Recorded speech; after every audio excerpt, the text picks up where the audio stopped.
Hi everyone, hello. It's Friday. Hope you have that Friday feeling. It's actually the first Friday of the month, so that means it's the first Friday pre-Fairbanks fiction. So this is the second time I've done this, and I'm trying to do it as a live video again because I think that's worth trying. So the pattern from now on is if it's the first Friday of the month, I'm going to do a reading of one of my short stories for you for free, and I hope you enjoy it.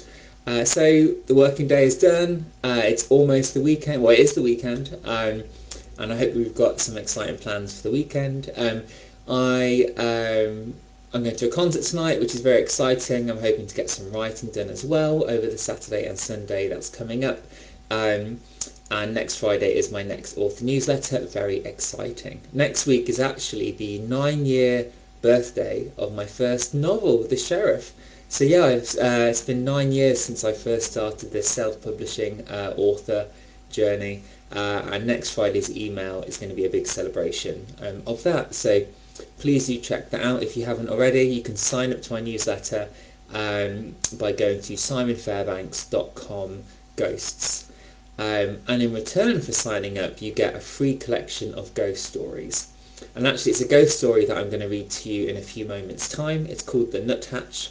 If you follow me on any of my author social media channels, I have Facebook, Twitter, and Instagram.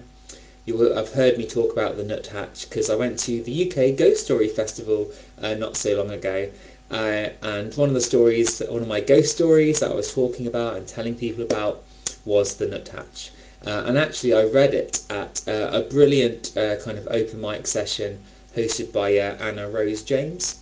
I had some nice comments from the people that were there. So I practiced reading this aloud already last month. So it felt like the perfect story to share with you on this platform.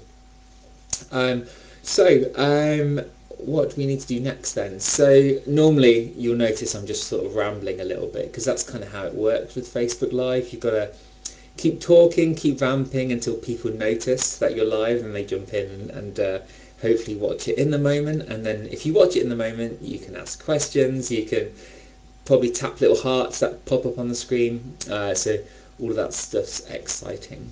Other things to tell you whilst I'm vamping. By the way, if you're watching this as a recording, you can skip all of this preamble and just go straight to the bit where I hold up a book, and that's when the reading is going to begin. I've started running again. I am a big runner. I think a lot of writers are runners, or at least kind of do a bit of exercise because it's so good for the creative process. So I've started my kind of my weekly half marathons. Always a good way to kind of just completely turn off and focus on kind of whatever you want to think about. And in the case of writers such as myself, we want to think about stories. No pesky distractions or phones nearby. It's great. I really recommend it if you're a writer yourself. And the last thing I'll say is UK Ghost Story Festival was brilliant. It returned for its third year in Derby. This time it was hosted at the Museum of Making. And it was just like sort of, I was there for 3 of the 5 days. It was just wonderful. Like just the horror community, ironically perhaps, are just so welcoming and lovely and always happy to have a chat with you, join in some kind of workshop activities with you, or just sit with you and have food and drink and coffee. And there are famous authors there signing their books. That was wonderful too. I met Michelle Paver, Emma Stonex, Laura Purcell, Ali Wilkes, Camilla Bruce. Just and all of them are just brilliant people, lovely human beings.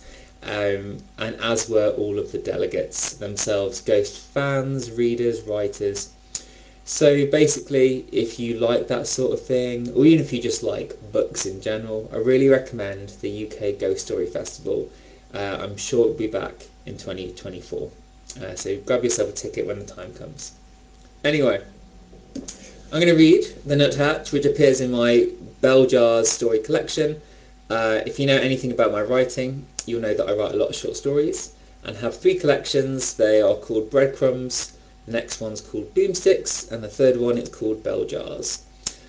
So, yes, the final story in this collection is The Nuthatch. Now, just before I start reading, let me just warn you, 2 derogatory words are said in this story. So you're going to hear the words redskin and you're going to hear the word savage. Now they are said by not very kind people, and those, well, no spoilers, okay, but they are said in the right context for the story by not very good people, and I just wanted to highlight that out of courtesy in case terms like redskin and savage are kind of triggers for you. Yeah, so that's my sort of trigger warning for this story. But I hope once you hear the story you'll agree that it is in context for those not very nice characters. Okay, so I'm going to start. So, the Nuthatch. Mendelssohn need not have bothered hiring a redskin to guide them. The Nuthatch was easier to hunt down than expected. They simply had to follow the ice sculptures. "Why does it make these things?" asked softly. Mendelssohn scowled. The librarian talked too much. He was the most superstitious of their party, and had been fretting about their task ever since they left Newtown. "Enough talk," said Mendelssohn. "We must be getting close." "The damn redskin," answered anyway. "Nobody know," he said. At least the redskin had a passable grasp of civilized language. "Nuthatch leave statues wherever it go, people of ice frozen in snow." The same bloody rhyme! The crone, the fisherman, and the trickster had all said the same thing before pointing them deeper into the frozen tundra. Redskins, the lot of them. Still, they knew the land better than anyone. It had been theirs for centuries, after all. Not any more. "Damn things give me the creeps," said Fowler, the fourth member of their party. "No faces." "They beautiful once," said the redskin, but wasted away in wind. "They look like they're praying," observed softly. Mendelssohn could see the truth in that. The ice sculptures had a shared pose, for the most part. Many were down on their knees, both hands cupped together before them, glinting under the starlight. Others were standing, but again they reached forward with their palms together. "My people worship Nuthatch," said the redskin. "Maybe others too." Fowler cuffed the redskin roughly over the head. "There is only one God," he growled. "We were good enough to share him with you. Show some gratitude." The redskin took Fowler's abuse without protest, as he had for much of their trek, knowing better than to retaliate. "Sorry, master." "Worshipping a bird," grumbled Fowler, shaking his head. The cold had made the blacksmith grumpy. "Bloody redskins!" "Not just a bird," said softly. "An enchanted bird, if the stories are true. It has brought winter to our lands." Mendelssohn swore under his breath. Softly was becoming as deluded as Mendelssohn's father had been, and look what had happened to him. Vanished whilst hunting for the Nuthatch years before. Crazy old man. Not that Mendelssohn could complain too much. He had inherited the leadership of Newtown in his father's absence. But these were bad times to rule. The winter had worsened, their supply chains were dwindling, and superstitions were rife. His people grew twitchy about the Nuthatch. They spent far too much time listening to the redskins and their fairy tales. "No, softly, just a bird," said Mendelssohn. "Nothing more." Mendelssohn had come all this way to prove that point once and for all. He was going to trap the Nuthatch in a cage, haul it back to Newtown, and break its neck in town square with everyone watching. He was then going to pluck it, roast it, and eat it before their eyes, crunching down every last bone. His father may have failed in his attempt to capture the Nuthatch, like the hundreds before him who had sought the bird, but now it was Mendelssohn's turn. He refused to fail. If you want something doing, do it yourself. So he recruited the cleverest man in the village and the strongest, the librarian and the blacksmith. They both had been a disappointment.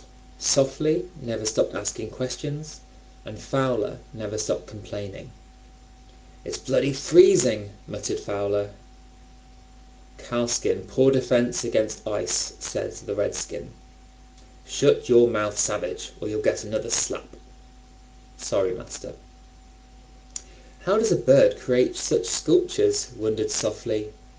"It didn't, genius," snapped Mendelssohn. "This is the work of the Redskins, feeding their own legends." "Not true, master," said the Redskin. "Right, that's it," growled Fowler, backhanding the Redskin. As always, their guide took the assault without complaint. Fowler pulled back again, unlikely to be satisfied until the Redskin lay flat out in the snow. "Nuthatch!" cried Softly, pointing. They all spun on the spot. There!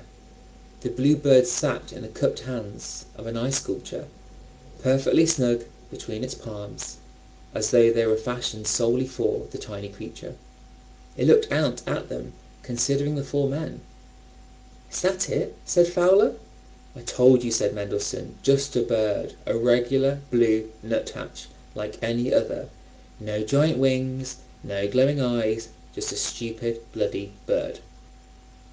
"It's staring at us," said Softly, crossing himself. "Why isn't it flying away?" "Nuthatch not scared of men," said the Redskin. "It will be," said Fowler. "But not just yet," said Mendelssohn. He crouched down in the snow and held out both gloved hands, offering the bird 2 fistfuls of berries and seeds. Bait. "You look like the statues," said Softly, thoughtfully. "You look like you're praying." "Quiet," snapped Mendelssohn. The nuthatch cocked its head, curious, then popped out of its snug and fluttered down to the ground. It hopped forward, across the snow, closer, closer, eyes on the food. Mendelssohn's outstretched fingers twitched eagerly. His plan was working. Any moment now the bird would land on his palms. He would clamp his fingers around its scrawny neck and shove it into the cage on Fowler's pack. "Here, little bird," cooed Mendelssohn, patience wearing thin. "Come get your food, little bird. Come get your food, you stupid bastard thing." The nuthatch stopped an inch from Mendelssohn's fingertips and looked up at him with judging, penetrating eyes.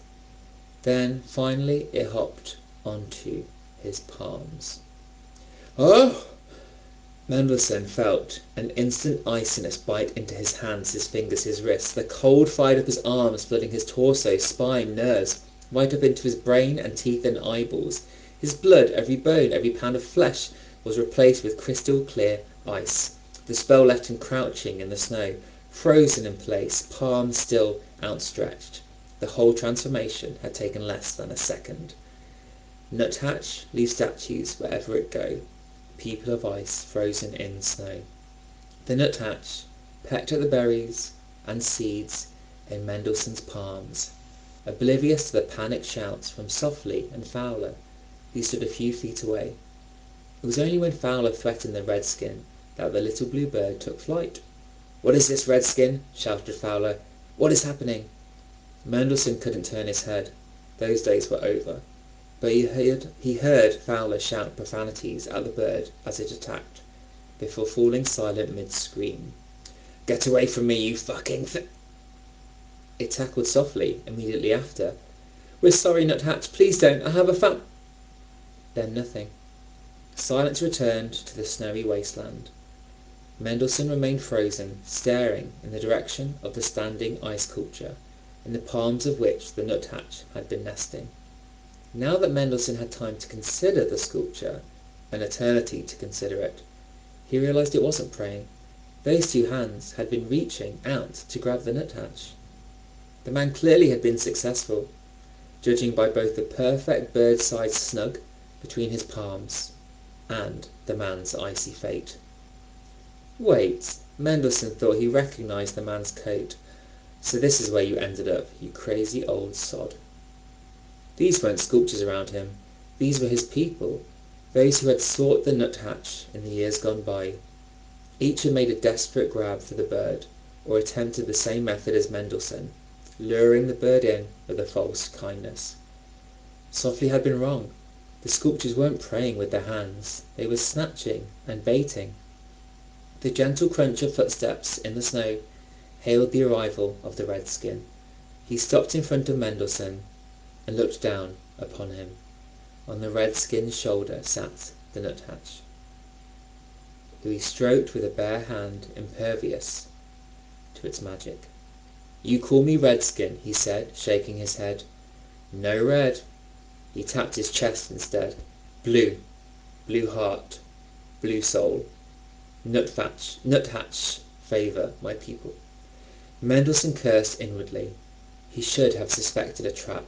The crone, the fisherman, the trickster, all redskins, they were in it together, directing their colonizers across the frozen wastes towards their doom, an eternity as ice sculptures, wasting away in the snowstorms of the tundra. The redskin looked to the horizon. "Land will belong to my people again, once we fill tundra with yours." The redskin gestured towards Mendelssohn's gloved hands. They were comprised of ice now, and nothing more. "I told you," said the redskin. "Cowskin poor defence against ice. Not like faith. Faith is good defence. You should have worshipped Nuthatch." He smiled. "At least now you bend knee." The redskin had no more to say, and started his trek back to Newtown, abandoning Mendelssohn in the snow. The nuthatch returned to its snug between the frozen hands of Mendelssohn's father, and the blue bird settled down for a snooze.